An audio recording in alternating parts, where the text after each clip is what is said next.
காரசாரமான சுவையில் பூண்டு தொக்கு எப்படி செய்கிறதுன்னு பார்க்கலாமா. நான் வந்து 1/4 கிலோ பூண்டு எடுத்திருக்கேன். கொஞ்சம் முழுசாக சேர்த்துக்கலாம், மீதி வந்து நம்ம வதக்கிட்டு அரைக்க போகிறோம். 1/4 கிலோ பூண்டுக்கு நான் வந்து 75 கிராம் அளவுக்கு புளியை நல்லா ஊற வச்சுருக்கேன். கொஞ்சமாக தண்ணி சேர்த்து ஊற வச்சுக்கோங்க. இப்போ ஒரு கடாயில் நல்லெண்ணெய் சேர்த்துட்டு நம்ம எடுத்து வச்சுருக்க பூண்டு சேர்த்து நல்லா வதக்கி எடுத்துருங்க. இப்போ இது ஆறட்டும். இப்போ நம்ம ஊறி இருக்கிற புளியை மிக்ஸி ஜாரில் சேர்த்து பேஸ்ட் மாதிரி அரைச்சி எடுத்துக்கலாம். அதே மிக்ஸி ஜாரில் இந்த பூண்டும் சேர்த்து நல்லா பேஸ்ட்டாக அரைச்சி எடுத்துக்கலாம். இப்போ கடாயில் நல்லெண்ணெய் சேர்த்துக்கோங்க, 1/2 ஸ்பூன் கடுகு சேர்த்துக்கோங்க, மீதி இருக்கிற பூண்டு சேர்த்து நல்லா வதக்கி விட்டுக்கோங்க.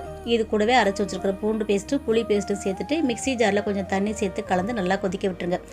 புளியோட பச்சை வடை போனதுக்கப்புறம் காரத்துக்கு தேவையான மிளகாய் தூள் சேர்த்துக்கோங்க. உங்கள் காரத்துக்கு தகுந்த அளவுக்கு நீங்கள் சேர்த்துக்கோங்க. நான் வந்து 2 ஸ்பூன் சேர்த்துருக்கேன்.